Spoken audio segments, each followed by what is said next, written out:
Bonjour à tous, j'espère que vous allez bien et que vous avez passé un bel été. De mon côté, j'ai profité des vacances pour regarder tout plein de films que j'avais ratés au cinéma. Et du coup, aujourd'hui, je voulais vous parler de 10 films sortis l'année dernière, en 2023, et vous les présenter rapidement, vous donner vite fait mon avis pour que vous puissiez voir s'ils peuvent vous plaire. Bon, bien sûr, on est sur une sélection 100% française, mais partez pas tout de suite, je vous assure, il y a quelques pépites, et l'idée c'est aussi d'avoir un format efficace, de pas s'apesantir sur les films, mais d'en présenter 10 en 10 minutes. J'ai classé les 10 films par ordre de préférence, je commence donc par le film qui m'a le moins touché, et je termine par mon coup de cœur. Et c'est parti! On commence tout de suite avec le numéro 10, le livre des solutions de Michel Gondry. C'est l'histoire de Marc, un réalisateur qui n'arrive pas à terminer son film, et alors on lui coupe les financements et on ose de lui enlever le projet, mais il s'enfuit avec une petite équipe à la campagne chez sa tante Denise pour essayer de terminer son film.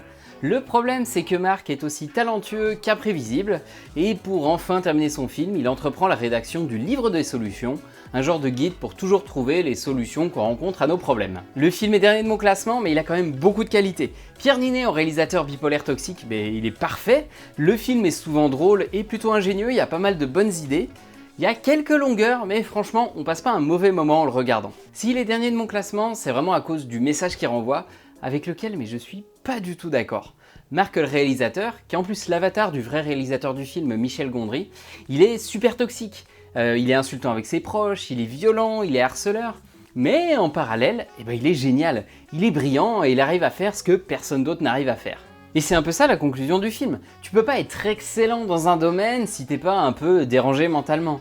Le film cultive vraiment cette image du génie qui est incompris et qui est hors de la réalité, du commun des mortels.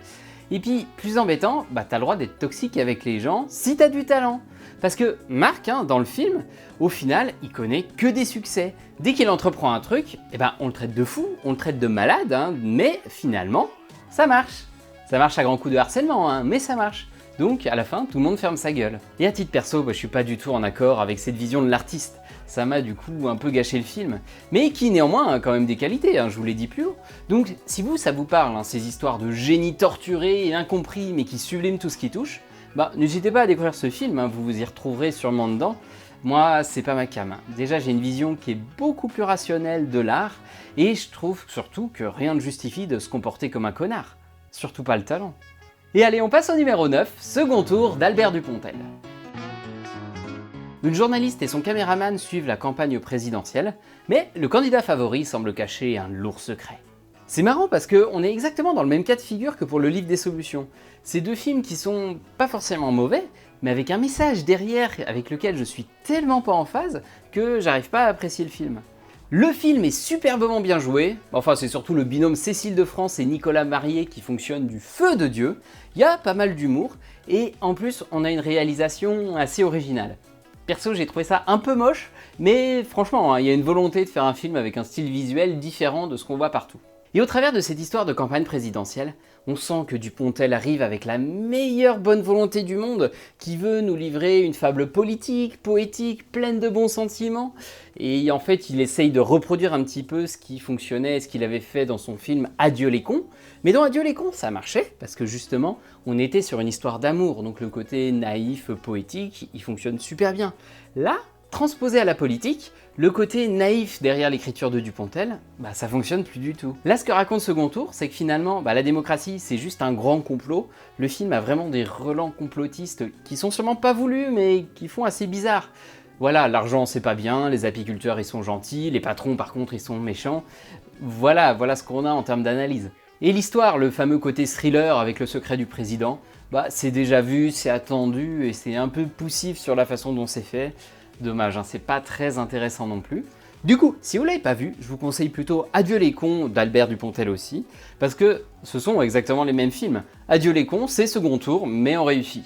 Et pour le coup, c'est vraiment un petit chef-d'œuvre, je trouve. À partir de ce moment-là, on arrive au moment du classement où on passe aux films que j'ai bien appréciés. Ça va franchement, sur 10 films, il y en a vraiment 2 que j'ai pas aimés, c'était plutôt une bonne cuvée. Donc à partir de maintenant, on va parler de films qui pour moi vaillent le coup d'œil, sans dire qu'ils sont parfaits, vous allez voir, ils ont un certain nombre de défauts, mais si c'est votre style, franchement ça vaut le coup de vous laisser tenter. Et allez, on commence avec le numéro 8, Une affaire d'honneur de Vincent Pérez. À Paris au 19e siècle, c'est le duel qui fait foi pour défendre son honneur et puis rendre justice. Pour ceux qui ont vu Le Comte de Monte Cristo récemment, vous voyez de quoi il s'agit. Clément Lacaze, ici maître d'armes, se retrouve happé dans une histoire de vengeance et va faire la rencontre de Marie-Rose Astier, une femme de lettres féministe qui cherche à prouver que les femmes sont l'égale des hommes. Les deux vont donc s'allier pour défendre leur honneur respectif. Le film, c'est une succession de duels. On en a à l'épée, au flingue et même à cheval, et tous les duels, ils sont vraiment trop cool. Les combats, ils sont super bien chorégraphiés, ils font super réalistes, et à chaque fois, il y a de l'enjeu. On sait pas du tout comment ça va se passer, qui va gagner, s'il y en a un qui va mourir. Bref, niveau action et enjeu, ce film est vraiment trop bien. Malheureusement, entre les duels, l'histoire, elle est un peu poussive. Alors, il y a bien sûr quelques questionnements sur l'absurdité des duels, sur la condition des femmes, mais ça manque de consistance, et du coup, entre chaque duel, on s'ennuie. Par contre, regardez vraiment ce film pour ses scènes d'action, ses duels, ça vaut le coup parce que ça change de l'action un peu cartoon qu'on voit généralement dans les blockbusters. Là, ça fait du bien, c'est un film qui te montre que s'il est bien filmé et bien chorégraphié, un duel tout simple entre deux pecnos dans une grange, ça a 1000 fois plus de gueule, d'intensité qu'une immense bataille rangée avec plein d'effets spéciaux. Et je passe au numéro 7, Un homme heureux de Tristan Segala. Jean, alias Fabrice Lucchini, est maire très conservateur d'une petite ville du Nord. Il est en campagne pour sa réélection, mais Edith, sa femme depuis plus de 40 ans, lui annonce à ce moment-là qu'au plus profond d'elle-même, elle est, et elle a toujours été, un homme. Alors, je sais pas ce que vous en pensez, vous, à ce moment-là. Parce que moi, quand j'ai démarré le film, j'étais persuadé de voir un navet, Et en fait, non, franchement, ça passe, C'est une comédie française plutôt sympa, qui arrive à faire un film sur la transidentité sans être insultant, gnangnan ou vulgaire. Je vous jure, il n'y a vraiment pas de blague trop lourdingue. Il y a bien sûr quand même quelques maladresses. Par exemple, Catherine Fro, à partir du moment où elle annonce qu'elle est un homme, elle devient le mâle, quoi. Elle roule des mécaniques. Moi je parle fort, je bois de la bière et je pisse debout. Mais en vrai, ça passe, Tu sens qu'il n'y a jamais une volonté de jugement derrière le film. Au contraire, il y a un vrai message de paix et d'inclusion. Donc évidemment, c'est pas le film qui vous permettra de comprendre les rouages psychologiques complexes qu'il peut y avoir derrière les transitions d'identité, mais c'est quand même un film qui a le mérite de parler de la transidentité sans tomber dans la caricature. Et dans le cinéma français, j'en connais pas beaucoup. Faut vraiment voir le film comme la comédie que vous pouvez montrer à un peu tout le monde. Par exemple, si vous avez un tonton réac, on a tous un tonton réac, vous pouvez lui montrer ce film pour échanger en douceur sur toutes ces questions. Et au-delà du propos, si vous souhaitez juste vous marrer, pour le coup, le film est sympathique, quoi. C'est notamment ses seconds rôles qui font tout, Artus et Philippe Catherine, qui sont excellents. C'est pas renversant, mais c'est divertissant. Et je passe au numéro 6, Chasse gardée. Un couple de bobos parisiens déménage à la campagne, mais manque de bol, le superbe bois qui borde leur propriété est un terrain de chasse. C'est une comédie plutôt sympa, bien écrite, avec beaucoup de passages très drôles. On a par exemple Didier Bourdon qui reprend son sketch iconique sur les chasseurs, Thierry Lhermitte qui cite les bronzés, mais moi ce qui m'a fait le plus rire c'est vraiment la caricature du bobo parisien. Le couple c'est vraiment le cliché du bobo qui quitte sa trottinette électrique pour s'installer à la campagne dans une ancienne bâtisse. Et j'assume moyen, mais je me suis tellement reconnu en eux par moments. Par exemple, il y a un moment où ils sont dans un parc de jeux parisien, et il y a le père qui cherche sa fille, donc il commence à l'appeler « Romy, Romy !» Et là, t'as les 3/4 des gamines qui se retournent « Oui, oui, oui !» Bon, je vous laisse deviner comment s'appelle ma fille. Donc, contrairement aux chasseurs, c'est une comédie qui vise assez juste, et qui, à défaut d'avoir un propos vraiment tranchant sur la pratique de la chasse, m'a fait passer un bon moment. J'ai quand même une petite réserve de chasse, lol. Pendant une bonne partie du film, les vannes tournent autour de chasseurs qui sont complètement inconscients et qui manquent de tuer un jeune couple et leur enfant. Du coup, à certains passages, j'étais pas bien, j'étais tendu, j'étais pas à l'aise. Certains moments sont quand même un peu malaisants. Est-ce que tu peux rire de la prochaine peut-être mort imminente d'enfant ? C'est bizarre. Mais je l'ai quand même mis assez haut dans le classement parce que la comédie est vraiment drôle et plutôt bien écrite. Et c'est triste à dire, mais des comédies drôles, ça arrive pas souvent. Et on passe au numéro 5, Magnificat. À la mort d'un prêtre, la chancelière du diocèse découvre abasourdie qu'il s'agissait en fait d'une femme.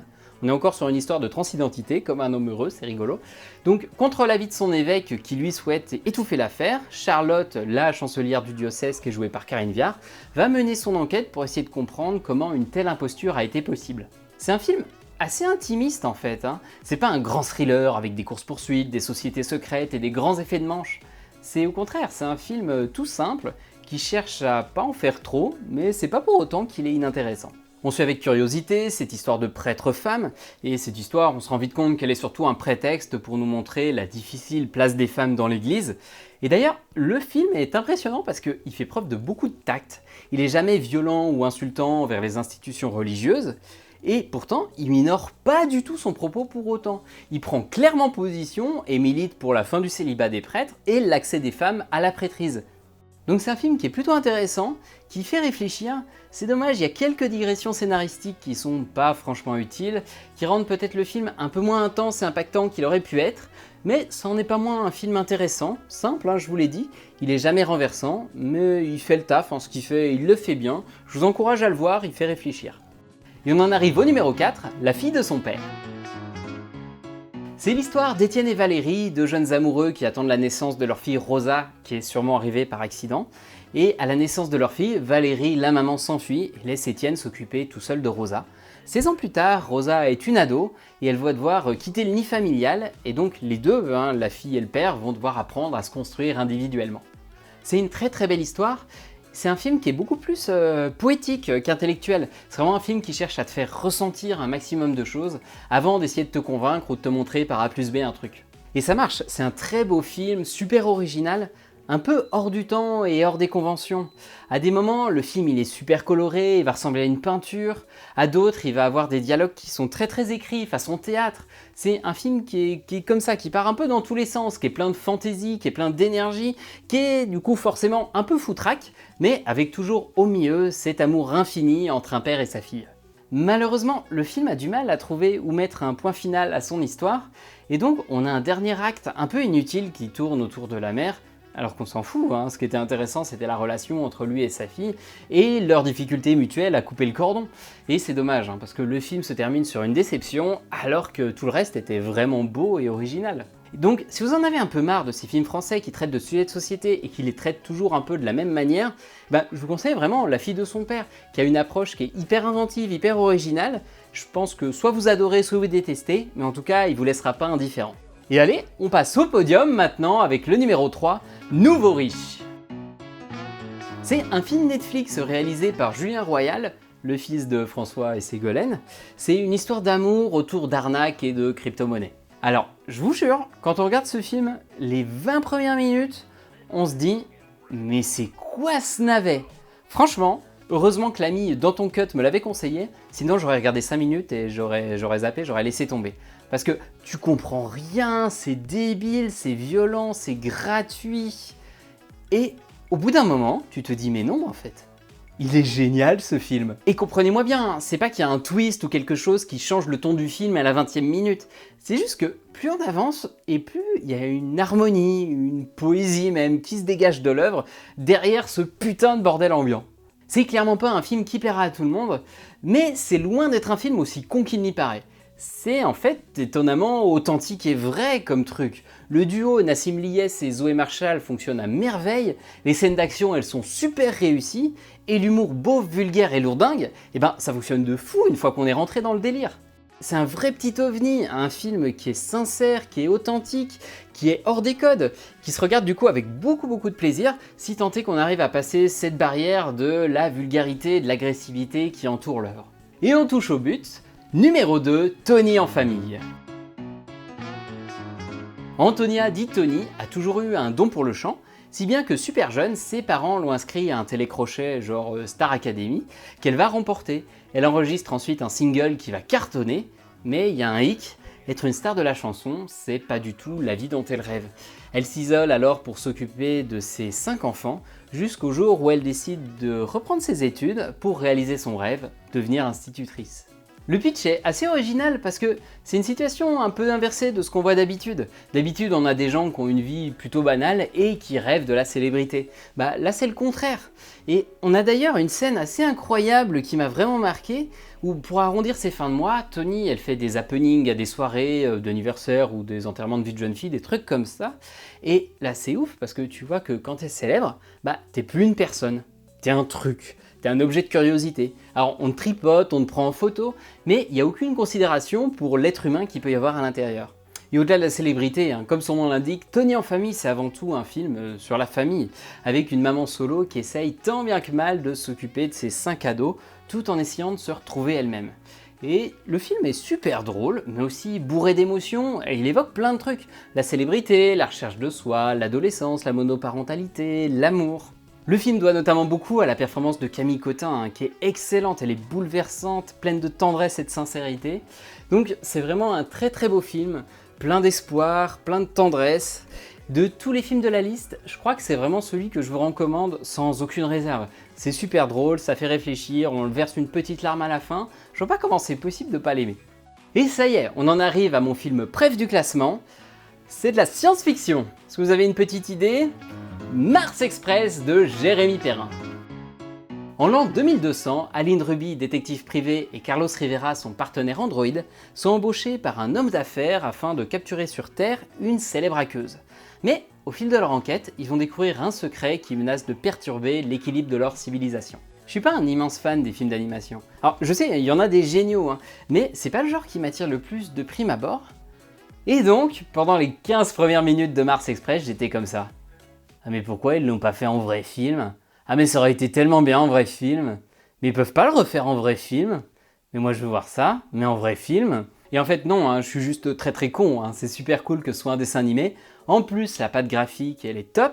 Mais le tour de force de Mars Express selon moi, c'est vraiment la qualité de sa narration. Le film c'est un polar, donc il y a une enquête policière qui est déjà super bien fichue. On comprend ce qui se passe et on est super investi.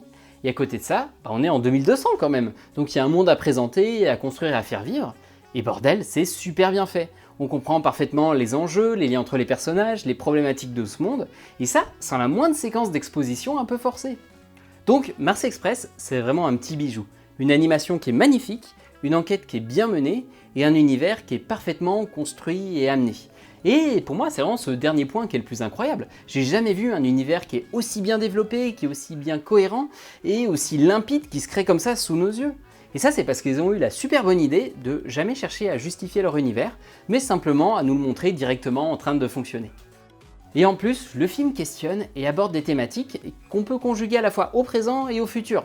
Le dessin animé parle des différences entre les humains et les androïdes, donc ça fait évidemment lien avec les problématiques de racisme qu'on connaît aujourd'hui, mais on peut aussi prendre son propos de manière beaucoup plus littérale. Avec le développement des intelligences artificielles, il y a un certain nombre de questionnements éthiques qui vont apparaître dans quelques années. Alors, même si la SF ou l'animation, c'est pas forcément votre délire, donnez une chance à Mars Express. Il le mérite, c'est bien en plus de donner de la force et de la visibilité à ce genre de projet qui change un peu du cinéma classique. Et voilà, je m'arrête là pour ces rattrapages. Je suis désolé, j'ai pas trop tenu les 10 minutes, mais c'est vraiment dur, résumer un film en 60 secondes, faut speeder. Mais j'espère que cette vidéo vous a plu, vous a intéressé et vous a donné quelques idées de films à rattraper. De l'autre côté, n'hésitez pas à me faire part de vos coups de cœur ou de déceptions, ça m'intéresse toujours. Et si vous avez d'autres idées de films à rattraper de cette année ou de l'année dernière, allez au cinéma et mangez des pizzas!